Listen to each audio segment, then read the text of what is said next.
Hi everybody, and welcome to the international webinar series on developing ball characteristics in 12 and under players.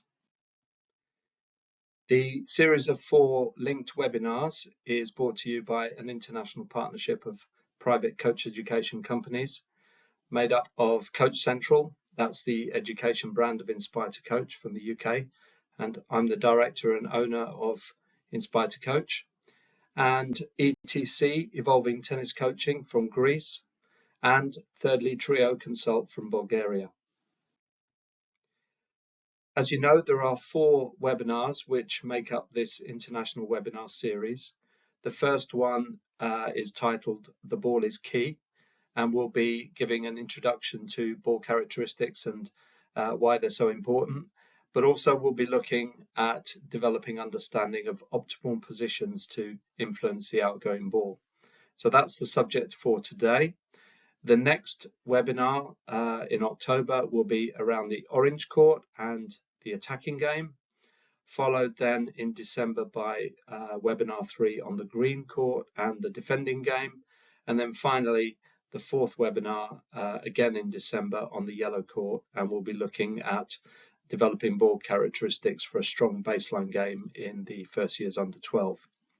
So that's the plan. I'm looking forward to sharing some information and some thoughts with you. It's obviously a very big subject, so we can't cover everything in this webinar, but we'll be giving you some ideas that you can take away and that hopefully you can think about and put into practice in your coaching. This is what I think you should be taking away from today. First of all, if you don't already know them, we will go through the 5 ball characteristics so that you know those. We'll talk in detail about why focusing on ball characteristics is so important for game understanding for young children and in the development of the game of young tennis players. We'll look at the link between receiving skills, sending skills, and the 5 ball characteristics. And you'll also, by the end of tonight, know the difference in the priority order in which to develop the different ball characteristics on the red court. And the considerations there would be the age of the players, the physical ability of the players, and the levels of skill and coordination of those players. And then I also want to share with you some simple activities. I've got some videos later on. So I'll share some simple activities that you can take away and you can use with your youngest players on the red court to help them to develop early mastery of the key ball characteristics. So that's the plan for tonight. I would ask you if you have any questions that you think about those during the presentation, and at the end I will tell you about how you can go ahead and ask those questions. There will also be a little bit of homework for you to do. This is not school, so you don't have to do it, but just to encourage you to think over the next few weeks and months about how you can apply this information. At the end of this presentation, I will also tell you about how you can find the information regarding the simple tasks that you can do with your players and things that you can think about to improve your coaching. So first of all, let's have a think about how to win a tennis match.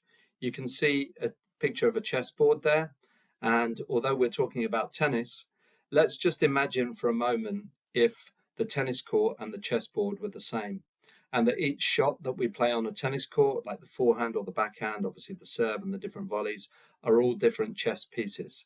I don't know if any of you know chess to a good level and play chess to a good level, but if you do, you will know that the winner in chess is the one who understands the role and the strengths and the weaknesses of each of the pieces on the chessboard, and who can also take time to think carefully and to consider every move that they make when it's their turn, and also to move the chess pieces strategically around the board to force the opponent into defensive situations and eventually to be able to say to the opponent, checkmate.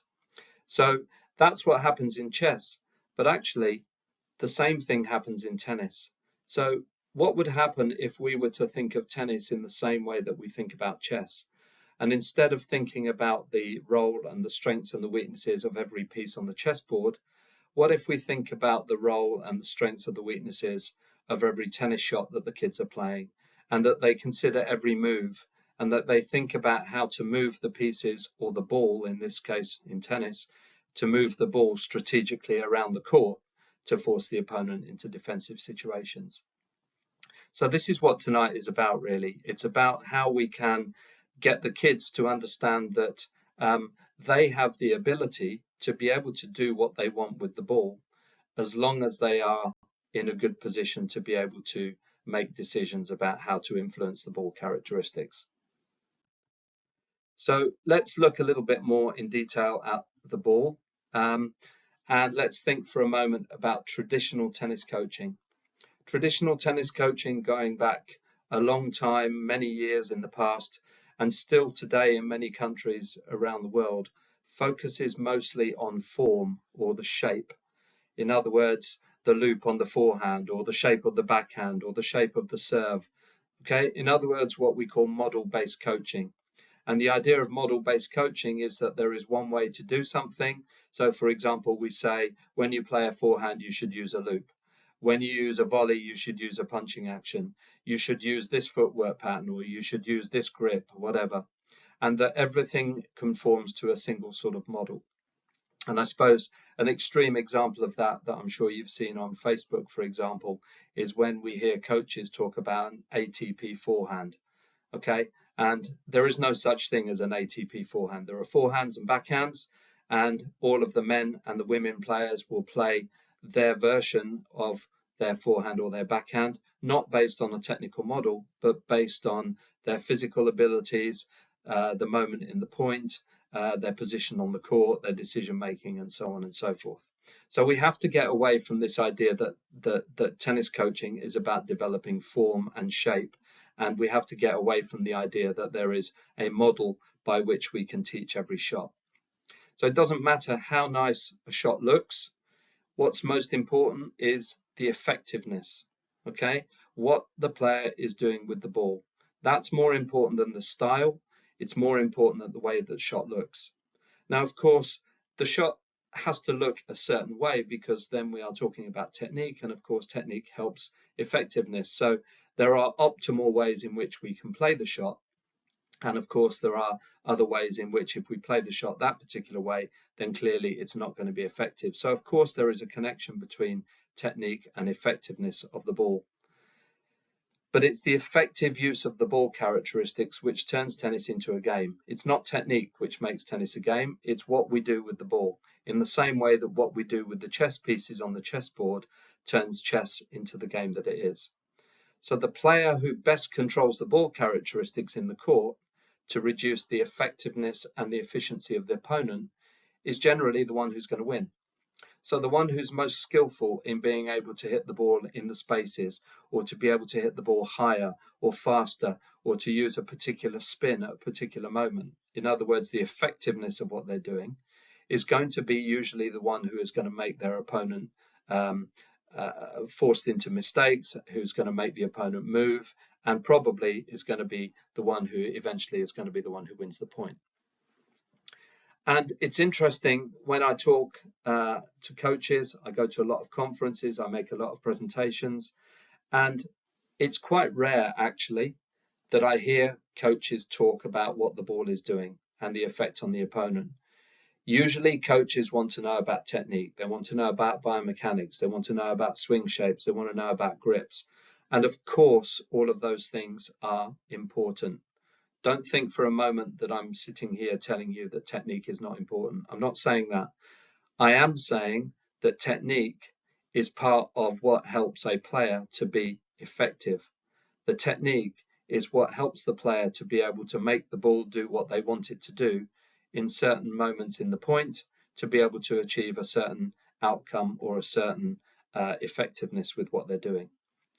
And coaches don't talk very much about the ball. I don't hear coaches talking very much with their players about how to make the ball spin a particular way, or how to make the ball go in a particular direction in a certain moment in a point. I hear a lot of coaches talking a lot about models, about form, about shape, and about technique of how to play the shot. I also hear coaches talk a lot less about receiving skills than they do about sending skills. And if you've been to any of my presentations in the past, anywhere around the world, or if you've seen any of my things online, you'll know that I am a huge believer in the importance of developing receiving skills. There are two parts to a game. There's the incoming ball and what the player does when the ball is on its way over towards them. And then there is the sending part. And I believe very strongly that we can only be concerned about the sending skills when we are satisfied that the players first understand what the ball is doing when it's coming towards them and how they are reacting to that incoming ball. So I'm going to talk a little bit more about that as we go through this webinar. So if we focus on the ball and not just on the technique and not just on the shape or the form of the shot, you'll find that this is really important for a number of reasons. First of all, talking about the ball and focusing on the ball is so simple.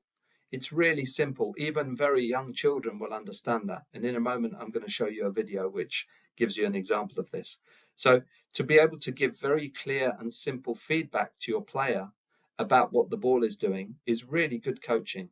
And I would encourage you to talk with your players about not just how the shot looks or what they're doing with the racket or the shape or the body or whatever, but to talk about how that makes the ball do what it does.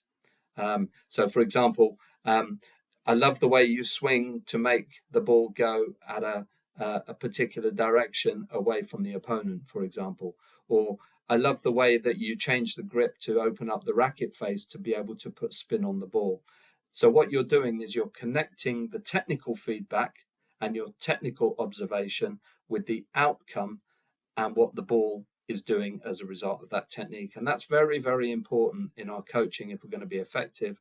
And it's very important that we have conversations from a very young age, even from the kindergarten or the blue stage, that we talk to young children about ball characteristics. And I'll show you an example of that in a video in a moment. Secondly, talking about the ball is visual. It's very difficult for kids to understand if they played the swing right, or if the shape of the swing or the backswing or the follow through was right, because first of all, it happens very quickly, and secondly, the kids don't really know the difference between when it feels good or when it feels not so good. But even a young child will be able to see what the ball does. So even a young child will be able to tell you, yes, the ball went to the red cone, or yes, the ball went to the blue cone, or the ball went high, or the ball went low. So it's visual feedback and it's factual evidence. There is no opinion about what the ball does. It either goes in a direction or it doesn't. We can all have opinions about a grip or a swing or a shape of the swing or whatever it might be. That's a much more subjective thing. But talking about the ball is factual, it's visual, it's objective, and it's really simple for young kids to understand. Thirdly, it's really simple for the kids to understand. I've already said this actually, it's factual and subjective. I'm sorry about that. I got a little bit ahead of myself. So number 4, it's individualized. Okay, talking about the ball is very, very individual. So there are many ways of influencing the outgoing ball characteristics depending on the player's ability. So if I want to hit the ball with my serve, for example, down the tee to my opponent's backhand, I can do it with a continental grip and with some spin, but I can also do it with a forehand grip. And of course, I'm not saying that the forehand grip is the optimal way of doing it, but for a beginner or a lower level player, they can still be effective by hitting the serve in a flat way with a forehand grip and directing the ball to the tee to the same backhand of the opponent. So the ball doesn't have the spin that it would have with a continental grip, but it does have the direction. So talking about the ball is very individualized. So the way that one player maneuvers or moves the ball around the court is very different to the way another player might do it. One player might hit the ball with top spin, the other player might defend in the same way with slice. One player might be able to attack by hitting the ball very fast and hard. Another player might be able to attack by hitting a drop shot. So it's a very individualized concept and something that is very personal to each player and each player's game. Number 5, it also creates external focus. when we talk about technique, that's internal focus. It's me, it's my body, and how I'm moving in order to be able to play the shot. But when we start to talk about the ball and the ball characteristics and where the ball is going and what it's doing to the opponent, that's really, really useful for the players, because it helps them to understand how effective what they are doing is and what the outcome of that technique is, and how it's also causing trouble or problems for the opponent. Instead of just talking about technique, which the players don't really understand, and even you could say some players, they don't really care about the technique, they just want to play. So if we can get the kids to think about the external element and the external focus, and to focus on what the ball is doing to cause problems for the opponent, that's also a really effective way of coaching and a very useful concept for the kids. Finally, it means we're talking about the game. I started by talking about the chessboard and the chess pieces. That's a game. And if we can talk about tennis in the same way and how we are directing or maneuvering the ball around the court, then we're talking about the game. And that's when tennis comes to life for our kids. And that's when it becomes fun. That's when it becomes challenging. And it becomes something that all the kids can do. So even if they don't have the best technique, they can still direct the ball away from the opponent to make the opponent run. Or if they have better technique, then they can move the opponent by hitting the ball with more spin or a more acute angle, for example, or more speed. So depending on the skill level of the player, they can modify the ball characteristics according to the level of the game that they're playing. But every child can talk about ball characteristics. Every child can direct the ball in their own way. And therefore, we can talk about the game and how the game is played with all our kids. And I think that's very important. So I'm sure you're aware of this, and I've talked already about the difference between sending skills and receiving skills, but we should always remember that when we are talking about the game, there are two dimensions to everything we do. There's the incoming ball or the receiving skills, and then we have the outgoing ball or the sending skills. I've already told you that I'm a big believer. It's a very big part of my coaching philosophy that we should develop strong receiving skills in our players. And only when they know how to receive the ball well can we really focus on being totally effective with the sending skills. So I want to talk not just about efficiency or how the body is used to hit the ball in the most effective way, but more importantly tonight, I want to talk about effectiveness. And that actually is one of the big subjects that we're going to be talking about through this series of 4 webinars. Not so much about technique and efficiency, but more about effectiveness and the different ways that we can get our players to get the ball to go to the parts of the opponent's court that they want in order to be able to cause their opponent problems. So here are the 5 ball characteristics. I'm sure you're familiar with these already. We have direction, we have depth, we have height, speed, and spin. Now, in the early stages of development, and by that I'm talking about the red court and even the early orange court stage, the direction and the depth and the height will be the primary ball characteristics. And the reason I'm talking about direction, depth, and height more than speed and spin is because the players will need a higher level of coordination, they will need more racket head speed, they will need more skill and more variations in the swing path to be able to add effective speed and spin to the ball. So speed and spin, of course, are important and will be very, very important from the orange court stage onwards.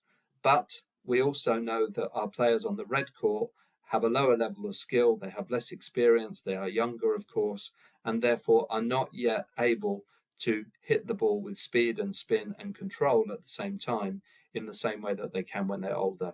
So the primary focus for me on the red court would be to get the kids to understand how they can mainly affect the direction of the ball so that they can hit the ball into different spaces, to different directions, cross court down the line with the forehand and the backhand, to be able to make the opponent move and to be able to hit the ball to different directions so that it can hit not just to the opponent's stronger side, but also to the opponent's weaker side.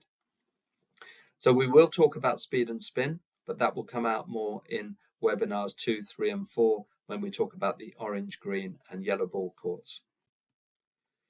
So I said to you a moment ago that I would show you a simple video about how even young children understand simple ball characteristics.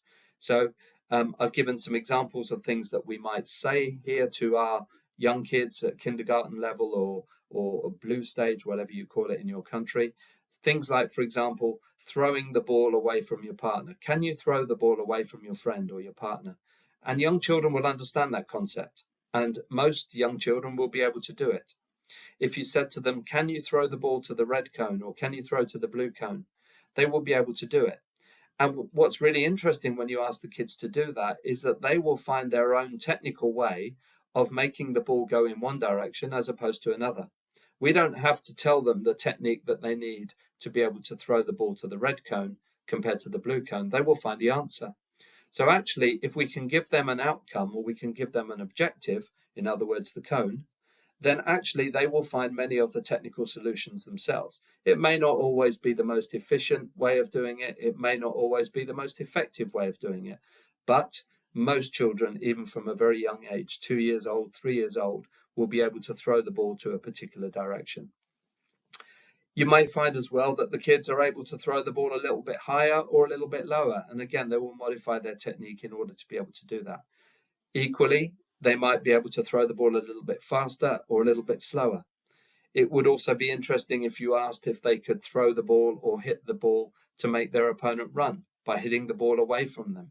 So these are very simple concepts, but they are all to do with ball characteristics. They're all to do with how the players can influence the direction of the outgoing ball, the ball that they are sending to their opponent. So here's a simple video. It's not particularly good quality. This is from a lesson that I was watching in one of our programs in Finland. The kids are very young, so I'm just going to play the video once and then I might just explain it quickly before I show it a second time.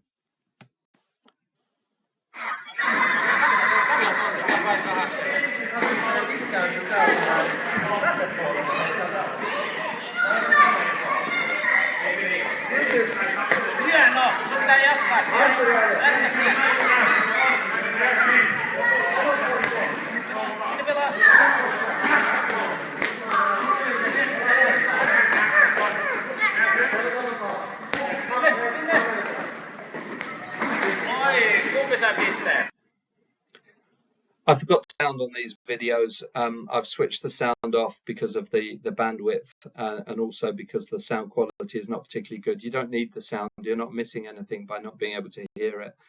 So don't worry about the sound. But the important thing was there how you saw the boy on the white t-shirt on the nearest side to us had the task of throwing the ball away from his opponent every time.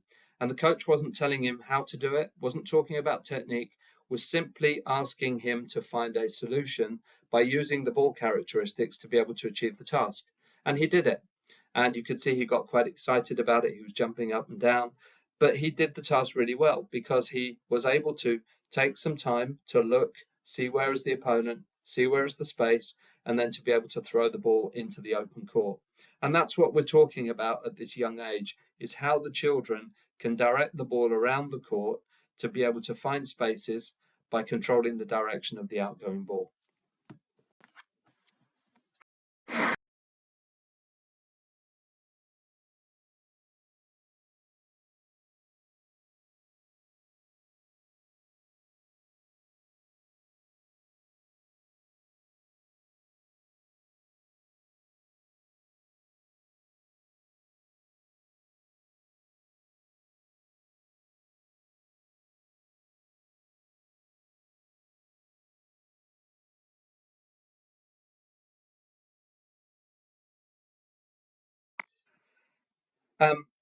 This is a graphic that we use a lot in our coaches education. There's a lot of information here and I don't expect you to maybe understand it all or to be able to remember all of this.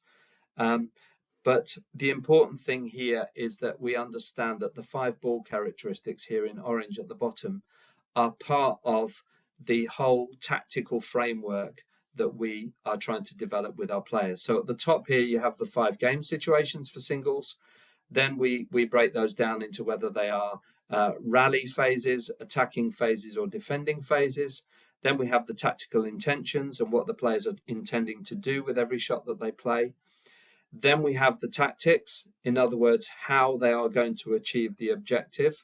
So, for example, by hitting the ball into court more often. That's about consistency. Maybe by using their own strengths. So, for example, turning around to be able to play a forehand on the backhand side, to play an inside out or an inside in forehand. Maybe going down the line to my opponent's backhand would be about exploiting a weakness.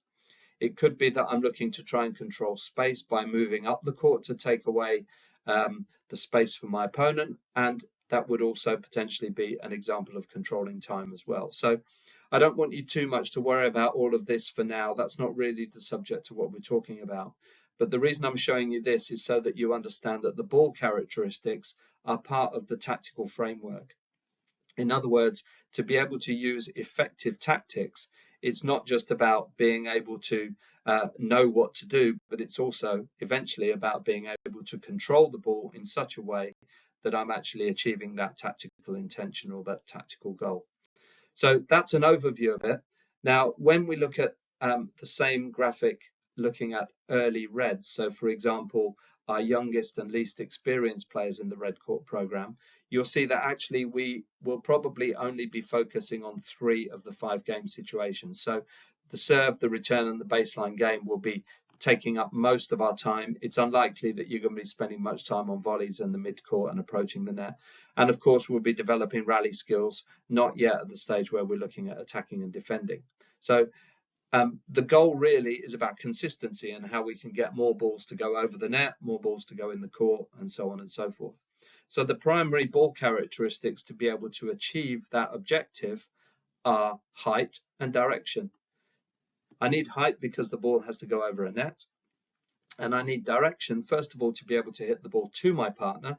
But then eventually, when I start looking at attacking and being able to start to open up the court, I need to be able to start to use the direction to hit the ball into spaces and to move my opponent. Then as we look later on in the player's development, so here is an example for late red and even into early orange court stage, you can see how things have developed. So we're now looking at 4 of the 5 game situations, because we're also now working in early orange, for example, at looking at approaching or being at the net.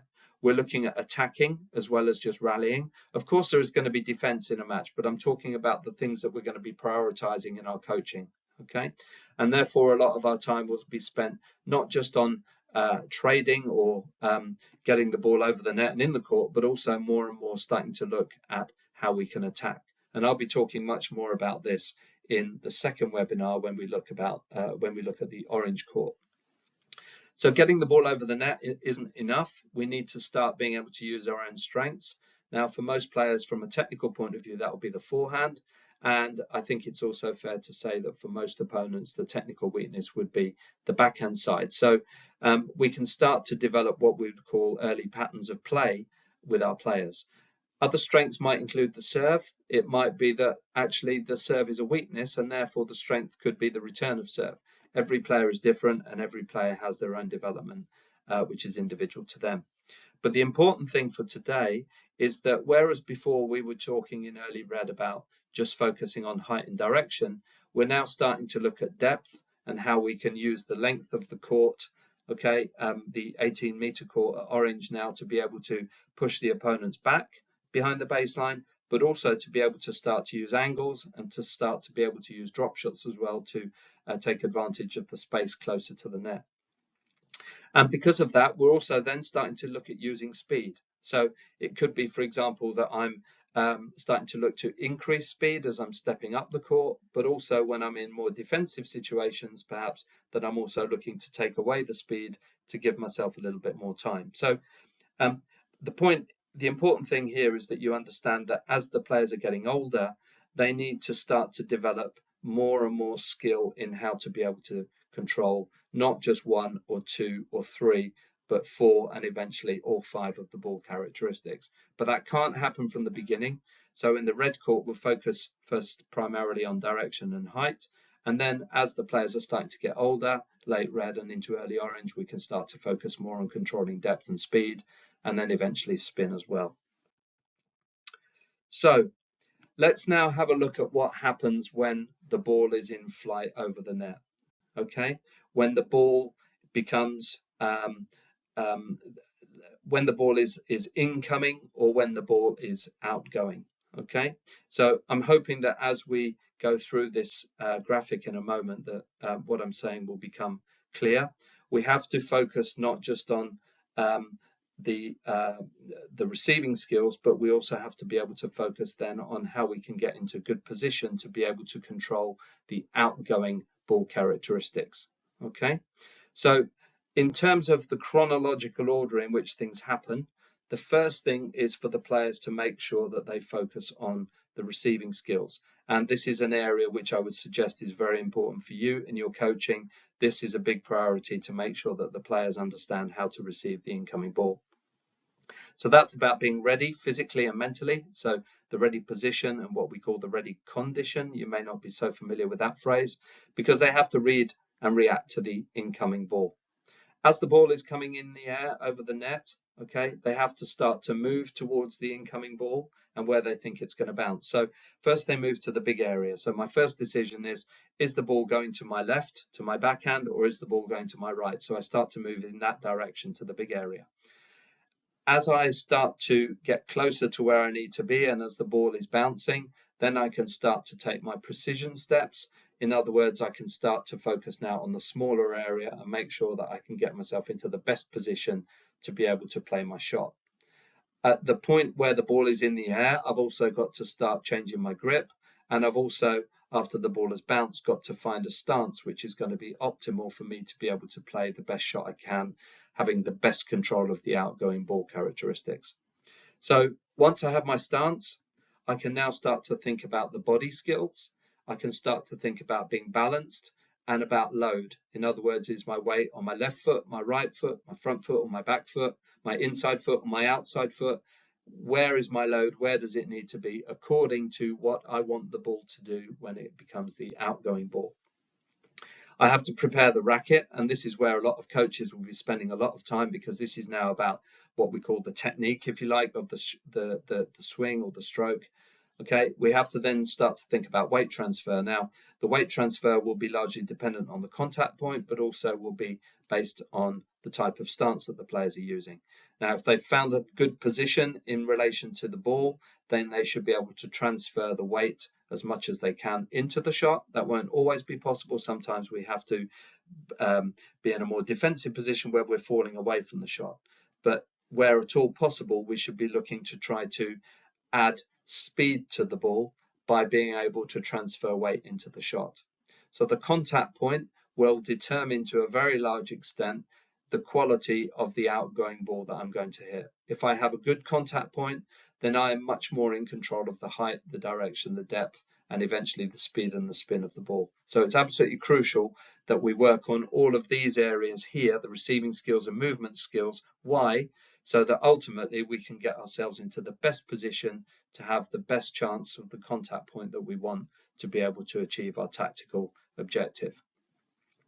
Then after contact, we have to think about repositioning or recovery, okay?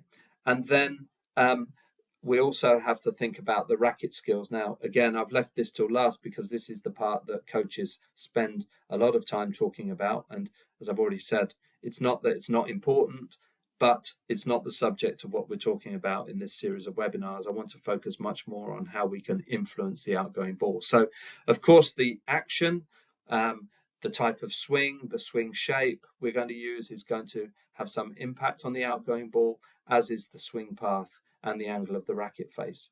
Remember what I said when I gave the example with the serve, how, for example, I could achieve a ball, a serve down the tee by using a continental grip, but I could also achieve that same objective going to the backhand side down the tee to my opponent with my serve if I use a forehand grip. Okay, so the racket face is working in a different way, but I can still achieve a similar objective, which might be to serve the ball to my opponent's weaker side by going down the tee. So this is just a summary, if you like, of all the things and the order in which the players have to do things. And the things that I really want to focus on in particular are the receiving skill and the movement skill, up to the point where we can get to a stance and then a contact point here where actually the players are going to be in the best chance possible to influence the outgoing ball characteristics. So in terms of outgoing ball and controlling the outgoing ball, what the hitter needs to try to do is to create pressure on the opponent by finding consistent optimal positions. In other words, being in the best place, good stance, good position behind the ball to give them the best contact point so that they can influence the outgoing ball characteristics. Okay, and this is why receiving skills are so important. So this will allow the players to be able to control the body and the racket in the appropriate way to influence the outgoing ball. In other words, how they play the shot. And this is part that a lot of coaches spend a lot of time on, how to play the shot. Okay, of course it's important, but it's not enough. But this is the interesting thing, is how we can make optimal decisions based on our positioning and based on the contact point that we have. Are we able to choose which shot or what shot we want to play, where we want to hit the ball, when we want to hit that shot, and why? And this is the bit that turns tennis into a game. And this is where the players who are the best ones at receiving the ball will have the best tactical choices, because they will be able to choose, for example, whether to hit a forehand or a backhand, whether to hit the ball down the line or cross court, to be able to attack when they choose to, and to understand why they're able to do these things. The ones who have poor receiving skills will find that actually the ball is forcing them to play the shot in a very limited way, whereas the ones who have good receiving skills are much more in control of the outgoing ball characteristics. Also important to know, I don't know if you know this, but if you are aware of a well-known German coach called Richard Schonborn from a long time ago. He's quite old now, but he has said through his studies, and it's very interesting to think about this, that no two shots in tennis are ever the same. So however many matches you play, something with every shot that you play will be slightly different in some way. I'm not talking about if it's a forehand or a backhand. I'm talking about every moment in the point will be different in some small way. So that means that the process for the player to be able to control the outgoing ball will be different in some small way. And this is what makes tennis what we call an open skill sport. So the players have to be able to read and react to the incoming ball, find optimal positions every time, to be able to determine what shot to play, where they want to hit the ball, when they want to hit the ball, and why. And as I've said, this is why it's so important that we focus on the incoming ball and the receiving skills, because it's really, really tough for the players to be able to consistently be in control of the outgoing ball. We see even at the top level, at WTA and ATP tour level, that the players are not always in control of the outgoing ball. And that's because of the pressure that their opponent is putting them under. Okay, so we have to work really hard with our players to make sure that they understand what they should be doing when the ball is in the air coming towards them, what they should be doing when the ball is bouncing, and what position they should be in to be able to find the best contact point possible so that they can influence the outgoing ball. So this is a concept that I've used on many occasions and that I talk about a lot when I work with coaches. Okay, these are actually photos from videos that I'm about to show you in a moment. But you'll see here now in all four of these little these photos here, how I'm talking about the triangle. Now the triangle is a concept that I use to be able to help players to understand the relationship between the stance and the contact point, because it's the stance and the contact point that will determine whether the player is able to influence the outgoing ball. So you'll notice that the stance is made up of the position of the 2 feet, the left foot and the right foot, or the back foot and front foot, and the position of the contact point. So if you imagine a camera looking from above the player down onto the court, you will see that there will be some type of triangle. It always won't be a perfect triangle. Sometimes it'll be a little bit of a triangle to the side. Sometimes it'll be a little bit more of a flatter triangle. Sometimes a slightly more narrow triangle. But the important thing is that the players are able to find a position where we would effectively call this like a semi-open stance, which allows them to be able to find balance because the feet are apart and the body is turned a little bit. It allows them to be able to swing freely with the hips, and it allows them to be able to contact the ball at least level with the front foot, and even ideally sometimes slightly in front of the front foot. And you can see that here with this little boy on the floor with floor tennis on the forehand and the backhand. Also with the bouncing ball here with this backhand, and then a slightly older girl here with a more advanced forehand. You can see the same thing here.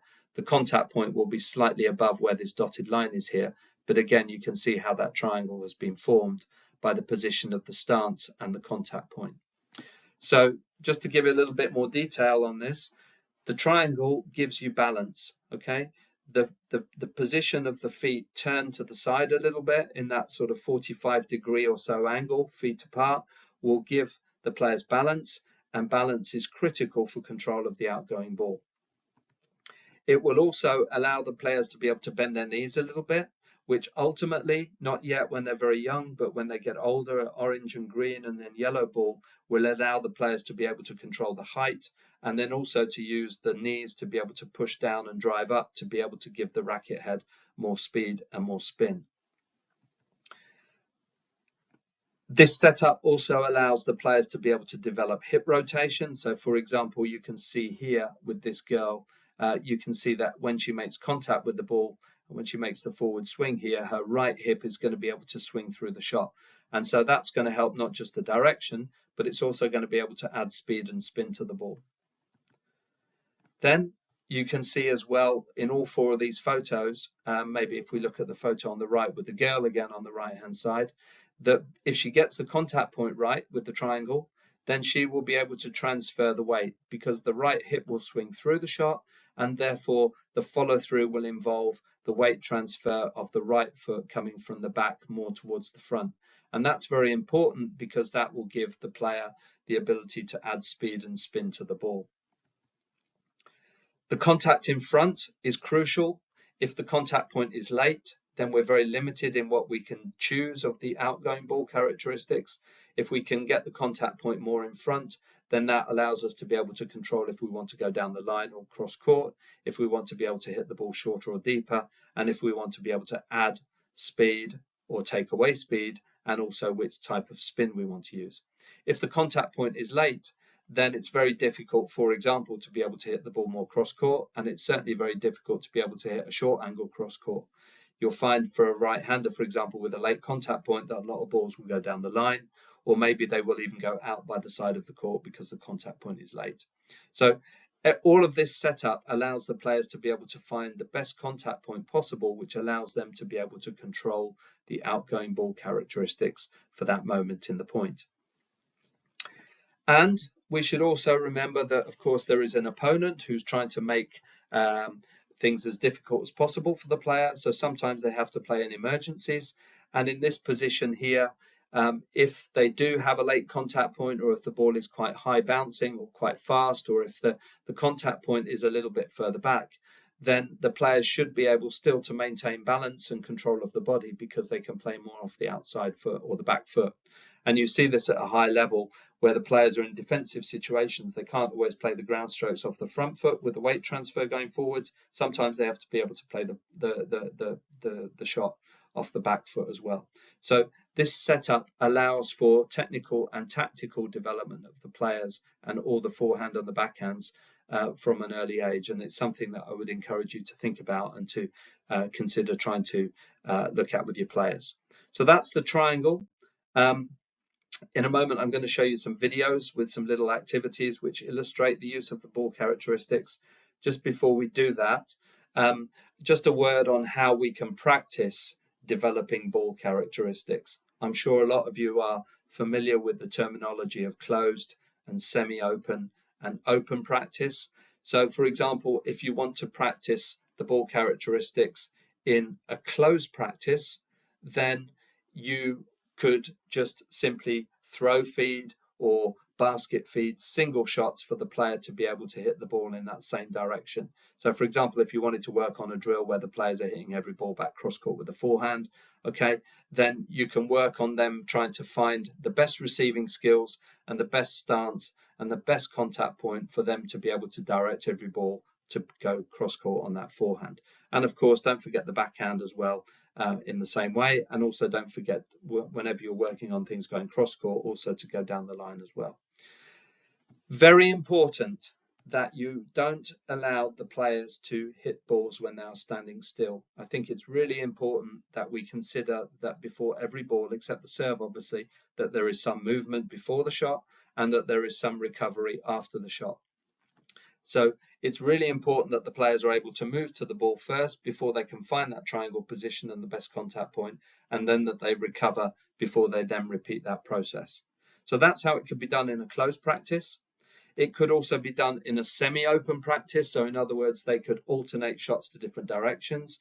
So to take the same example with the cross-court forehand, it could be that I go cross-court with the first forehand, cross-court with the second forehand, and then down the line with the third forehand. And the players have got to be able to find different receiving skills, and they've got to be able to use different ball characteristics. Obviously, the direction is different because they're going cross and then line, but they've got to be able to find a different setup to be able to control the ball to go cross court as opposed to down the line. It's very difficult for young players to be able to hit the same ball, to hit a different shot off the same setup.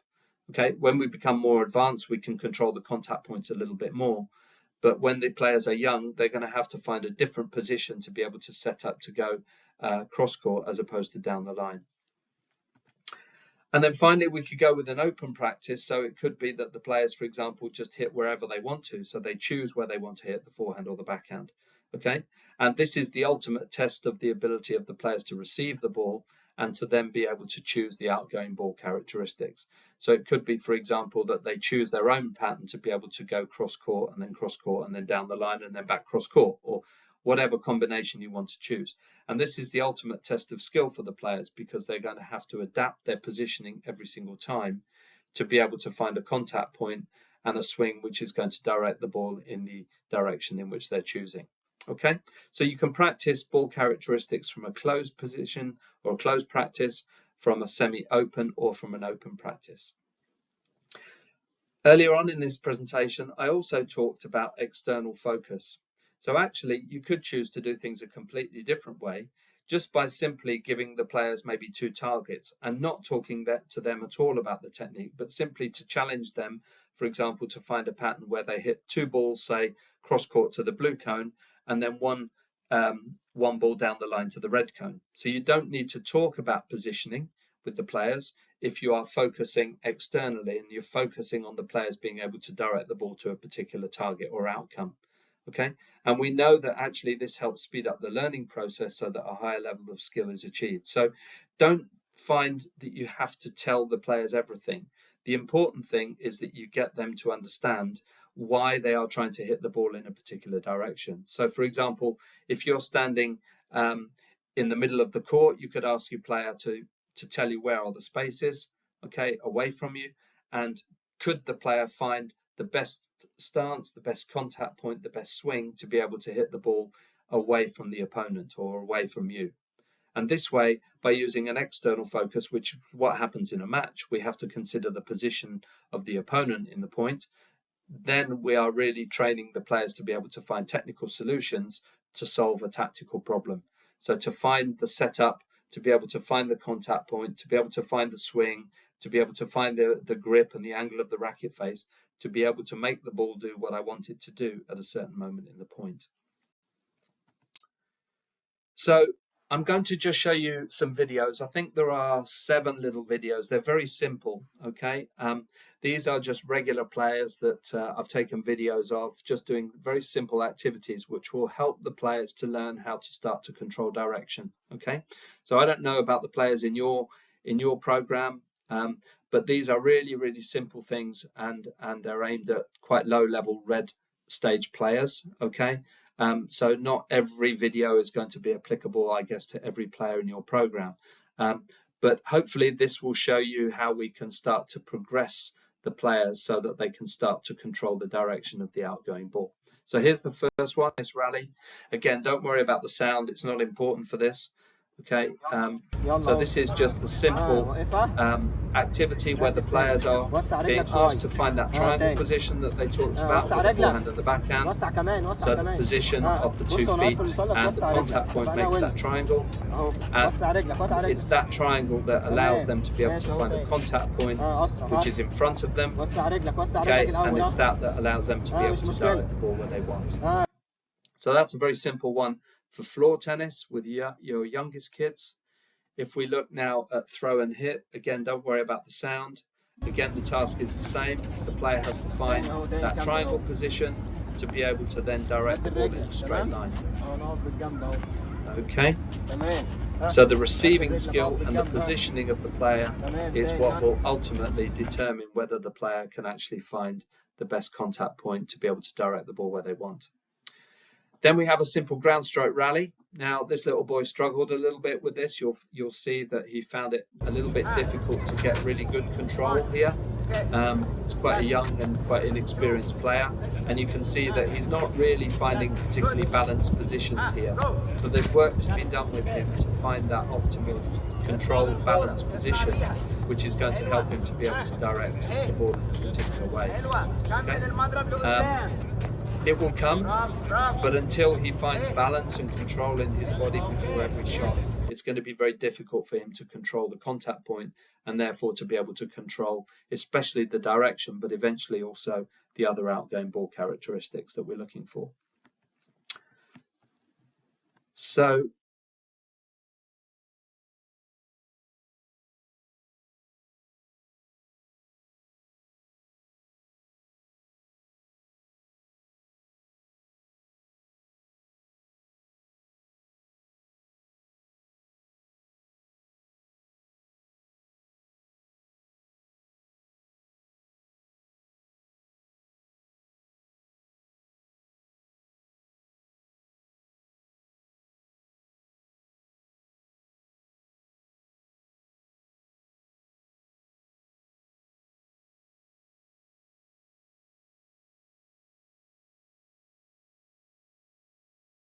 next series of videos, these ones are all rally activities. So this one is a backhand, sorry, let me just that one. This one here is a backhand cross-court rally. Again, look out for the triangle. Important that we don't just work on forehands cross-court. Please remember to work on backhands cross-court. So we're starting with a backhand feed here. Okay. And again, you can see because of the time pressure, the players are finding it quite difficult to get into stable and balanced positions, but they're doing very well. These are young players. They are working hard and they're trying their very best. On this next one here, is that one. Now we have a simple pattern of play here where they're going to alternate with a cross-court forehand and a down-the-line forehand. And this is really important because eventually we want the players to be able to change the direction of the ball. So in other words, they're going to have to receive the ball in a different way every time and make a different decision and find different technical skills to be able to find a different tactical outcome. So the technical skill required to be able to hit the ball cross-court and the setup to go cross-court is completely different to how they would play it down the line. So this is where the players have to find an adaptation of the forehand to be able to choose to hit the ball in different directions. Again, these players are quite new to this. Okay, so I've divided the court into two halves and the girl at this end is going cross-court for one and then down the line for the other. Okay. Again here, cross-court on the first one, then she goes down the line. Okay, and these are really important skills because these are what we start to call patterns of play, aren't they? That we would recognize even at the highest level of the game. Okay, so the ability to be able to choose the direction is very important for the players, but that will only come if the players can find positions from good receiving skills first. Then similar with the backhand, again, this is quite tough for the players. They did it slightly better with the forehand than with the backhand, but backhand rally and you'll see the difference. Again, you'll find that the players find it quite difficult to get into the best positions here. Okay, so the idea is that they go cross and then line. So the boy here is asked to go cross and then line, and then the girl is doing the same in a minute. Okay. So they have less control of the direction on the backhand side than they do on the forehand side. And that doesn't mean that it's wrong for them to do this drill. It means that they need more help with the receiving skills and the contact point that they have to be able to find to be able to influence the direction of the ball. So it will come, but it's very early. Okay, one more time. Cross and then line. Okay, so you can see it's coming, but it's still very early. Okay, and then one which I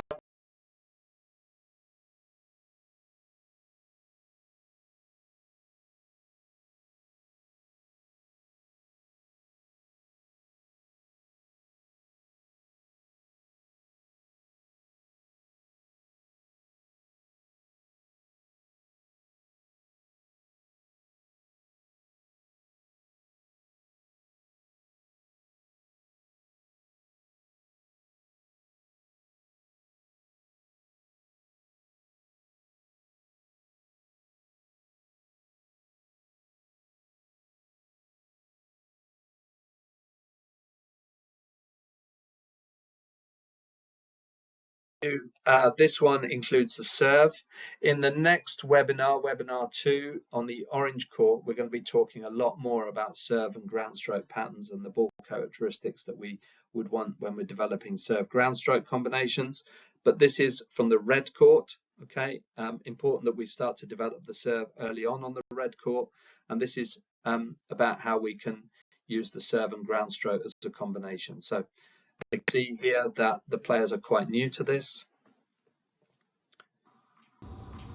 You can see there is work needing to be done with the serve here, but the idea is that she obviously serves cross court and then she goes down the line with the forehand and they stop. So it's a 3-shot rally, serve cross, backhand, return cross, and then forehand line. And that's a pattern of play that we see every single day. ITF, Tennis Europe, WTA, ATP Tour, at the top level of the game with the juniors and the seniors, we see this same pattern in different variations all the time. And we need to start developing the control of the ball characteristics, even on the red court, to be able to do this so that they can start to use the serve and ground stroke combination. So one more time, serve out wide or serve cross court, and then the forehand down the line. Important as well that they do it with the backhand side, you can see, okay. This one here, again, very dramatic, but again, you can see here how the players are using the serve and the ground strokes to be able to direct the ball in different directions. Okay, so work on these simple patterns, and please spend your time on court with your young players on the red court, working on understanding how to control the direction of the outgoing ball and how to change the direction of the outgoing ball. Okay, we're nearly there now with this first presentation.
So just to remind you of this graphic that I showed you from earlier, okay, the ones that I've highlighted in red are all about receiving skills. Now, when I see a lot of coaches spending so much time talking about technique and the sending skills, Actually, it's important to remember that most of the work that we do on court and most of the mistakes that we see happening in tennis matches are not because of how the players hit the ball, but they're to do with all these things which are in red. In other words, about the receiving skills and what happens in terms of how they deal with the incoming ball. So I believe that it's relatively easy to be able to control the outgoing ball if we have control of the receiving skills and if we have control of the incoming ball. So all of the things in red are the things that I'd really like you to focus on, because these are the things that will help the players to become more advanced and more skillful when it comes to controlling the ball characteristics on the outgoing ball. The things in blue are to do with the outgoing ball or the sending skills. Of course, they're important, but they are only important once the players have started to be able to master the receiving skills and the incoming ball. So just to summarize there, the things in red are the tasks which the players have to do for the receiving skills and are to do with the incoming ball. And the things in blue, there are less of them, fewer of them, are to do with the outgoing ball and the sending skills. Maybe it's worth you having a think about that and where you spend most of your time in your coaching, whether you're spending more time talking about receiving skills and incoming ball, or whether you're spending more time talking about sending skills and the outgoing ball. So to conclude, I said at the beginning that the aim was to get you to know the 5 ball characteristics. Hopefully you've done that and you now know about height, direction, depth, speed and spin. That you understand why focusing on ball characteristics is so important at a young age. To understand a little bit about the link between receiving skills, sending skills and ball characteristics. To understand the priority order. So if you remember, on the red court, the red stage, the focus really is on direction and being able to hit the ball to different directions away from the opponent into spaces, and of course to be able to hit the ball with some height so that it goes not just over the net but over into the court and towards the back of the opponent's court. And then I've shown you some very simple activities and drills and very simple early patterns of play which you can start to use with your players to help them to start to learn about how to control the direction of the outgoing ball. Please remember to do them with the forehand and with the backhand. Please remember to do them cross court as well as down the line.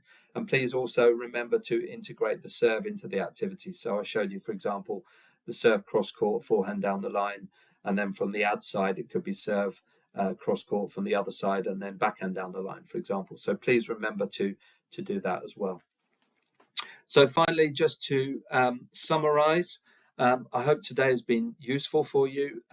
I hope that you've been able to follow everything that I've been talking about. The next session is on Saturday, 28th of October. I will send you an email before then as a reminder. I will actually be in Switzerland at a conference then, so I'll be presenting the next one, Webinar 2 from Switzerland.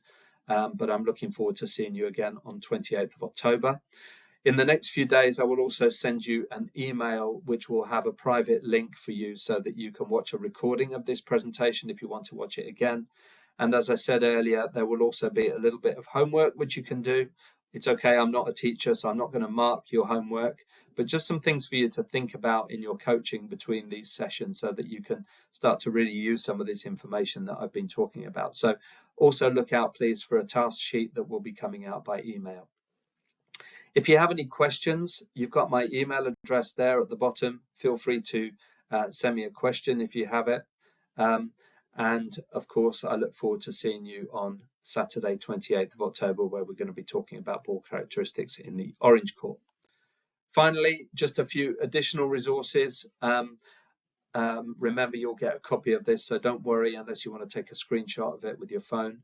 Okay, but I've put my YouTube page and also the one for ETC, the YouTube page there if you want some information.